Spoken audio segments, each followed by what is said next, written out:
আসসালামু আলাইকুম ওয়া রাহমাতুল্লাহ। সম্মানিত এসএন টিভির দর্শক ও সকলকে জানাচ্ছি আন্তরিক প্রীতি এবং মোবারকবাদ।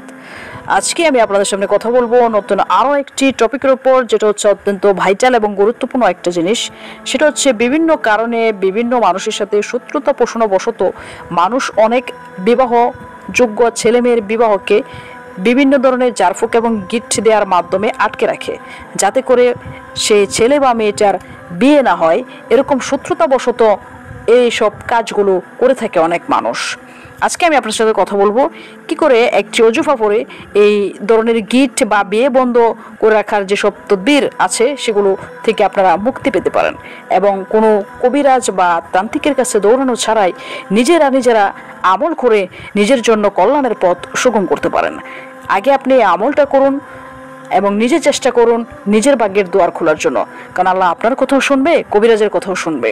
আপনি কবিরাজের কাছে পরে দৌড়াবেন যখন আপনি নিজে অপারগ হয়ে যাবেন, আপনি নিজে আর কোলে উঠতে পারবেন না, তখন আপনি কবিরাজের কাছে যাবেন। এই একটি ছোট্ট কাজের জন্য কবিরাজরা 8 থেকে 10,000 টাকা পর্যন্ত নিয়ে থাকে। আমার জানা শোনা এবং চোখের দেখা যে কাজটা অত্যন্ত সহজ এবং খুবই ছোট্ট। আপনি চাইলে আপনার জীবনের সমস্যা থেকে আল্লাহর নামের উসিলায়, আল্লাহর নামের বারাকাতে আপনি নিজেই পরিত্রাণ পেতে পারেন। তাই আপনাদের সামনে আজকে যে বিষয়টি তুলে ধরবো সেটা হচ্ছে খুব ছোট্ট একটি ওজিফা, যেটা প্রতিদিন ফজর নামাজের পর এবং প্রতি সন্ধ্যায় মাগরিব নামাজের পর আপনি বসে বসে পাঠ করতে পারেন। ওজিফাটা খুবই ছোট্ট যা এবং সহজ। সেটা হচ্ছে ইয়া ফাত্তাহু ইয়া ফাত্তাহু ইয়া ফাত্তাহু।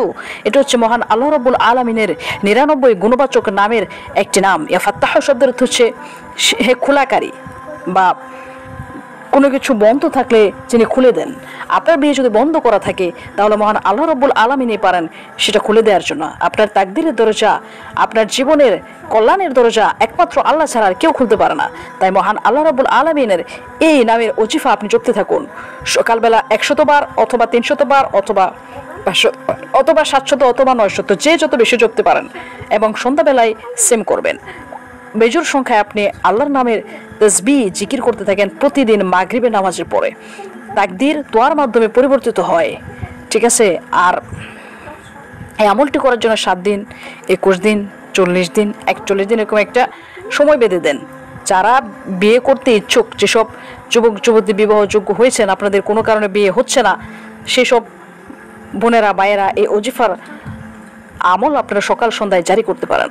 আশা করা যায় ইনশাআল্লাহ আল্লাহ রাব্বুল আলামিন অতি সত্বর আল্লাহ তাআলার এই পবিত্র নামের ওসিলা করে, এই পবিত্র নামের বারাকাতে আপনার জীবনের বন্ধ করা বিয়ের দুয়ার খুলে দেবেন ইনশাআল্লাহ। আসসালামু আলাইকুম ওয়া রাহমাতুল্লাহ।